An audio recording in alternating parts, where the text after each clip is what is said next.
26 oktyabr 2025-ci il tarixində OTK-nın həyata keçirdiyi blok imtahanı 1-in 26 oktyabr OTK blok imtahanı 1 11-ci sinif tarix suallarının izahları ilə gəlin tanış olaq. Burada 11-ci sinif OTK 2-ci və 3-cü qrup tarix sualları yer alıbdır. 10-cu sinifdə paylaşılacaq. Kanalı izləmədə qalın. Ümumiyyətlə hər il ilk olaraq bizim kanalımızda görürsünüz bütün izahları, bütün sınaqların izahlarını. Elə isə siz də əziyyətimizi dəyərləndirin. Kanala abunə olun ki, həm növbəti izahlardan vaxtında xəbərdar olasınız, həm də sualların düzgün versiyalarından tanış olasınız. Demək, Əhəməni imperiyasının hakimiyyət dövründə Azərbaycanda nə baş verdi? Şimalda sosial bərabərlik mövcud idi, xeyr, təbəqələşmə güclənir. Əhali siyasi proseslərə qatıla bilmir, qatılırdı. Şimalda əhalinin adət-ənənələrinə toxunulmurdu. Şimal ya da cənub fərq etməz. Bu dövrdə Əhəmənilər satraplıq sistemi formalaşdırmışdılar. Demək, satraplarda yerli əhalidən vergi falan toplayırlar, amma əhalinin daxili adət-ənənələrinə qarışmırlar, adət-ənənələrinə toxunmurlar. Ona görə C variantıdır.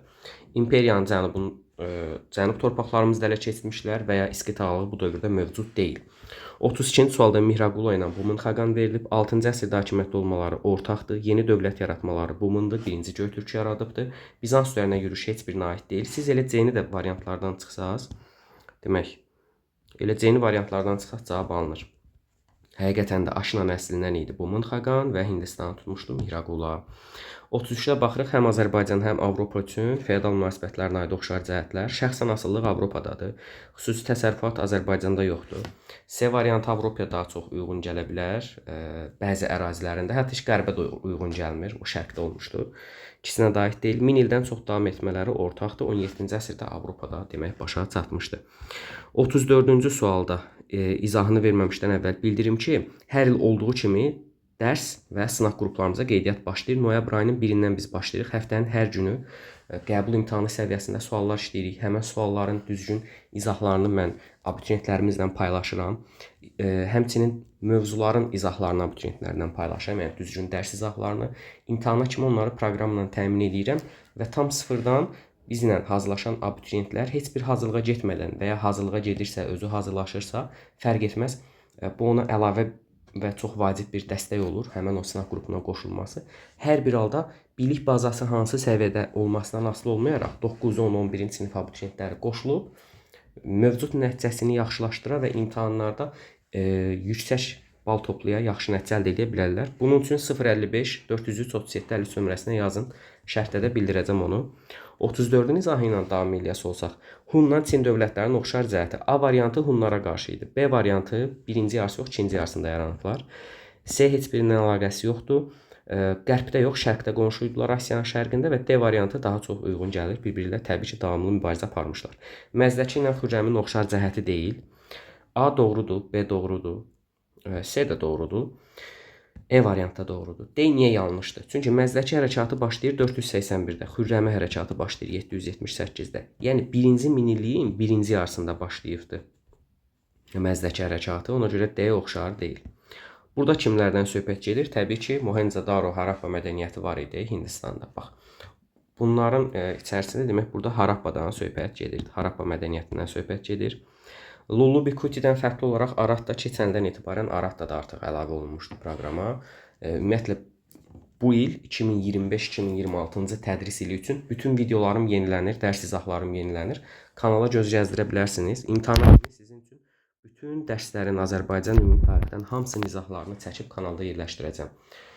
Dərs videolarımızda göz gəzdirə bilərsiniz. Aratdalılarda, Lullubilərdə, Kutilərdə Urmiyanın ətrafında yaşayırlar. Diyalaya sərhədi çatan Lullubilərdir. Aratdan bunlardan fərqi 3-cü minilliyin 1-ci yarısında yaranmasıdır. Çünki bunlar 3-cü minilliyin 2-ci yarısında yaranıblar. Demək ki, elə cavab C-dir.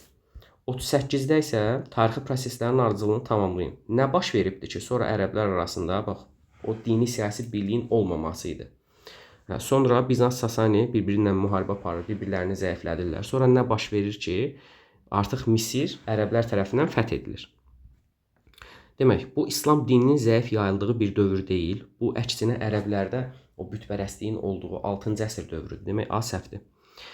B-də yazır ki, ərəblərdə vahid dövlət yoxdur. Ümumiyyətlə, heç ərəblərin dövləti yox idi bu dövrdə. 630-a qədər Peyğəmbərin dövləti yaratdığı ana qədər ərəblərin heç dövləti olmayıb. B ona görə səhvdir. C-də yazır ki, 6-cı əsrdə Yəməni ələ keçirmək uğrunda Bizans Sasani mübarizəsi gedirdi. Bu, bəli, ərəblər arasındakı o dini siyasi birliyin zəif olmasından zaten istifadə edirlər.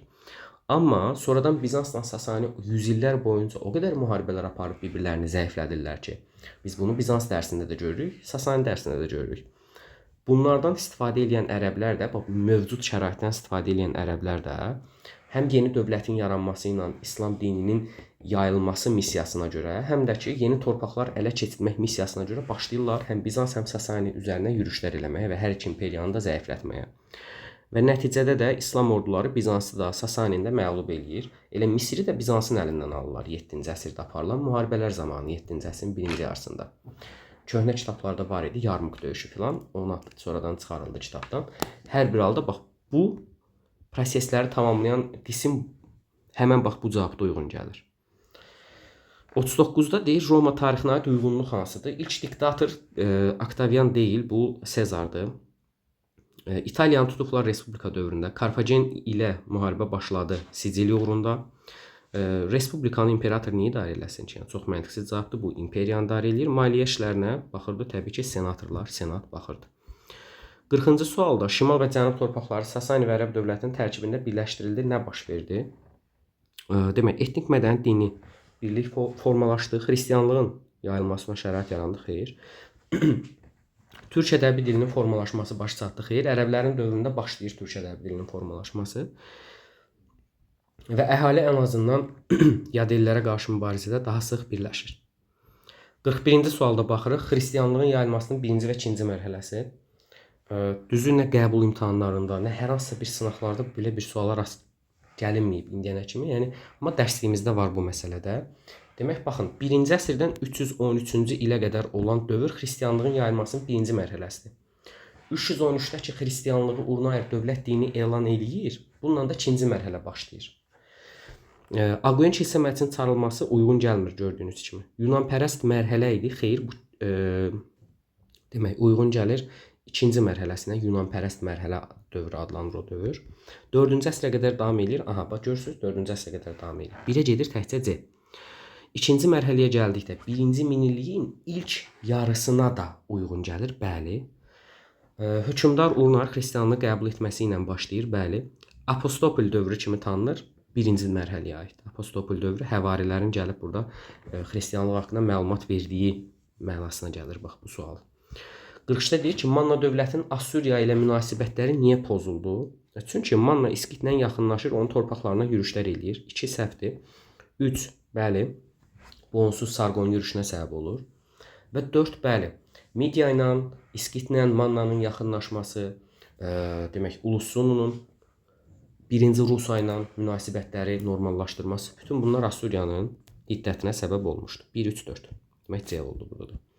43-də nə deyir? Xəritədə hansı prosesdən söhbət gedir? Gördüyünüz kimi Yunanıstan verilib. Yunanistandan da oxlarla, demək, burada ərazilər yaşılla şəhər olunubdur. Yəni, bu eradan əvvəl 8-6-cı əsrlərdə Yunan koloniyalarının meydana gəldiyini göstərir. Görürsünüz, Kiçik Asiyada, Afrikanın şimalında, İtaliyanın cənubunda və dərsliyimizdə də var idi, Qafqazdan İspaniyaya qədər uzanan deyir, ərazilərdə onlar koloniyalar saldılar, özlərini elin adlandırırdılar, yaydıqları mədəniyyət, ellinizm idi də, yəni. Və bu Yunan koloniyalarının qurulması deməkdir. İskit şahlığı ilə bağlı deyir, doğru cavabı tapın. İskit şahlığı 7-ci əsrin birinci yarısında yaranır. İranzu ilə eyni dövrdə mövcud olmayıb İskit. Urartu dövlətin varlığına Midiya son qoyub, Manna ilə ittifaq qurub Assuriya hücum edib. Bu doğrudur. Assuriya tərəfindən yox, Midiya tərəfindən süquta uğradılıb, Albanları sıxışdırıb çıxartmayıb.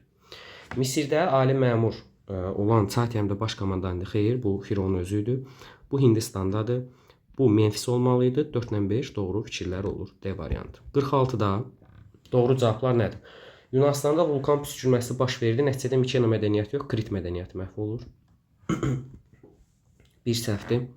Kəndlilərin demək borc alması, borc daşı hadisəsinin olması təbii ki, qulların sayının artmasına, yəni kəndlilərin borcunu ödəyə bilmədiyinə görə qula çevrilməsinə səbəb olurdu.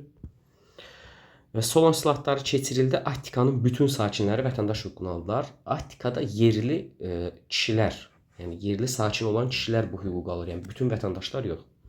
Dor tayfaların yürüşü ilə də Spartanın əsası qoyulmuşdu.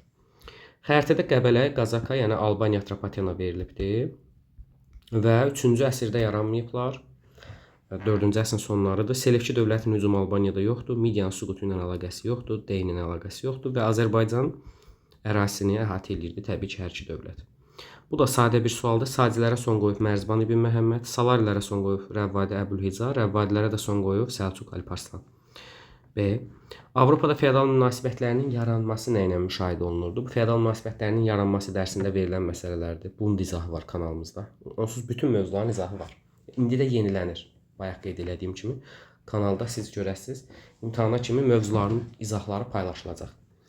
Baxın, deyir Roma imperiyasının respublikaya çevrilməsi ilə yox, əksinə Romanın dağılması ilə xristianlığın yayılması ilə müşahidə olunurdu. Avropada feodal münasibətlərinin meydana gəlməsi də bildiyiniz kimi 5-ci əsrdən başlayır qərbdə.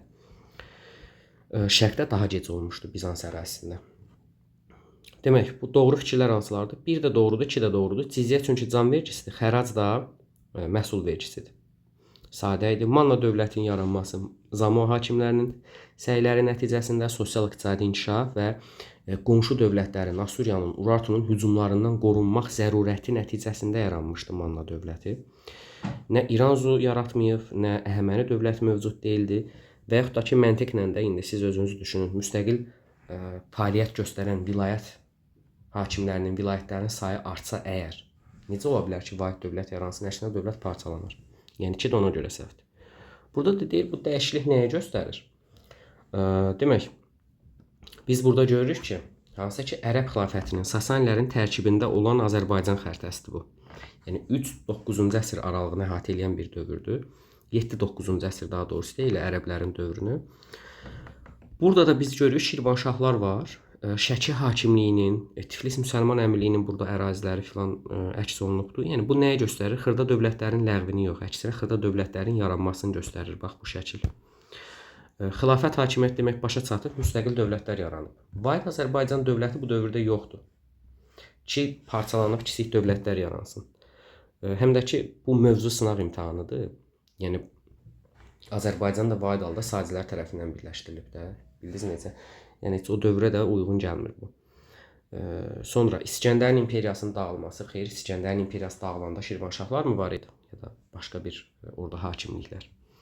Demək, 1-ci ilin ilk yarısına aiddir. Nə demək istəyir? Yəni 500-cü il 1-ci ildən 500-cü ildə daxil olmaqla 1000 illiyin ilk yarısıdır. 501 artıq 1000 illiyin ikinci yarısıdır. Atropatena zərdüştlük yayıldı eradan əvvəldən. Heç bizim yerə düşmür. Aqoyan kilsə məscidi, hə, bax bu uyğun gəlir. Pəhləvi sistemi, bax bu uyğun gəlir. Sündü məscidində, bu günbəzli məscidin inşası bu ərəb memarlıq abidəsidir. Ərəb memarlıq abidəsi demək 920-dədir. Feodal dövlətlərə uyğun gəlir. Yəni səhvdir. Xronologiyaya baxırıq. Üçlü xronologiyadır, sadə xronologiyadır. Mehrani sülaləsi 630-da, bu 7-ci əsrin 40-cı illərində, bu da 633-də hücumlara başlayırlar. Yəni 1-3-2 olur. Bu da sadə bir sualdır. Ümumi cəhətlər normalda 4 dənə ya 5 dənə variant olur. Burada da 3 dənə verib, lap yaxşı. Süni suvarmadan həm erkən, həm ilk dəmir dövründə istifadə olunurdu. 2 yanlışdır və metaldan alətlər hər ikisində var. Adı üstündə da. Dövrün adı metal dövrüdür. Tunç metaldır. Dəmir özü metaldır. Digərinə baxaq. Şumerlərə aid doğru fikirlər. Teokratiya var idi. Misirdən gəlmirlər onlar. Demək, Altaydan, Mərkəzi Asiyadan gəlirlər. Şəhər dövlətlər Luqal adlanan kahin tərəfindən idarə olunurdu. Luqal hərbi başçıdır, kahin deyil. Tarixdə ilk yazılı qanunlar da onlara aiddir. 1-4. Türk dövlətləri ilə bağlı uyğunluğa gəldikdə 10-cu əsrin 1-ci yarısında Kirə parçalanıb. Qarxanlı parçalanıbdır, düzdür. Amma 11-ci əsrdə parçalanıb, 10-cu əsrdə yox. İbn Sina, Əl-Bruni kimi alimlər sarayında himayə olunurdu. Bu Mahmud Qəznəlinin dövründə gördük biz. Əsas rəqibi Uyğurdur. Baxın, bu dövlətlər yarananda Uyğur artıq süquta uğramışdı. Yəni onların rəqib olması mümkün deyil. Samanilərin adı yazılsaydı, hə. Banisi sultan tituluna layiq görülübdür. Burada Qaraxanlı Qəznəli dərsində biz bir dənə sultanın adını oxuyuruq. O da Sultan Mahmud Qəznəlidir ki, tarixdə ilk sultan titulunu qəbul edən türk hökmdarıdır. Mahmud Qəznəli də Qəznəli dövlətinin qurucusu deyil onsuz. Demək, bu da səhvdir. E variantı da gedir Qaraxanlılara, çünki Əfrasiyab da adlandırırdılar ərəblər Qaraxanlıları. Belə. Mətnə gəldikdə, mətnin videosunu istəyirsiniz saxlayın, baxın, siz də mətni oxuyun, çünki maraqlı mətindir, düşündürücü suallar var Slavyan hücumları ilə bağlı. Mən sizə düzgün izahları deyim. Demək, 58-ci sualda, baxın, burada demək o hardaydı? Babül Əbbab. Gördüyünüz kimi Babil-Əbbab ərəblər Dərbəndə deyirlər. Demək, burada Dərbəndin adı yazılmalı idi. 59-cu sualın demək, cavabına gəldikdə məktubun yazıldığı ilədək Xəzər xaqanlığı həmin hücumları dayandırmadığını göstərən nümunələrdən ikisini yazın. Misal üçün 914-də Xəzər xaqanlığının ərazisindən keçib Azərbaycana edilən yürüşləri deyə bilərik. Mane olmurlar, imkan yaradırlar. Ya ilə 944-dəki Bərdəyə hücumu deyə bilərik. Ki, yəni burada da bəhs olunan dövr 960-dır. Yəni bax bu dövrə qədər. Biz burada 11-ci əsrin 30-cu illərində olan yürüşləri yazsaq səhvdir nümunə kimi. Çünki söhbət 960-dan gedir 10-cu əsrin 60-cı illərinə qədər olan nümunələrdən deyir, qeyd edeyim. 60-cı sual buradadır. Bunun izahında deyilməmişdən əvvəl bir daha xatırladım ki, sınaq qruplarımıza da, dərs qruplarımıza da qeydiyyat davam edir. Və elə videonun sonunda, yox indi deyim, kanala abunə olun, videonu bəyənin. Əziyyətimizin qarşılığı olaraq və sizlərə daha yeni videoları, daha yüksək motivasiya ilə, həvəslə sizlərə hazırlanmağım üçün, təqdim eləməyim üçün bax buna bizim ehtiyacımız var. 60-da da doğru cavaba gəldikdə mənbədə verilməyən nəticələrin ikisini yazın. 965-də bildiyiniz kimi Slavyanlar Xəzərlər üzərinə yürüşlər edir. Paytaxt İdil şəhəri dağıdılır. Əhali qarətlərə məruz qalır. Bunu bir dənə nəticə kimi yaza bilərik. Tam fərqlidir. Bir də yaza bilərik ki, Xəzər xaqanlığı süquta uğrayır. Deməli, paytaxt İdilin dağıdılması Xəzər xaqanlığının süqutu. Yenə əlavələriniz, fikirləriniz olarsa şərhdə qeyd edin. Şərhlərimiz açıqdır onsuz. Hər birinizin rəylərini oxumuş olacağam. Növbəti videolarda görüşənədək xoş həftə sonları diləyir. Özünüzə yaxşı baxın. Sağ olun, salamat qalın.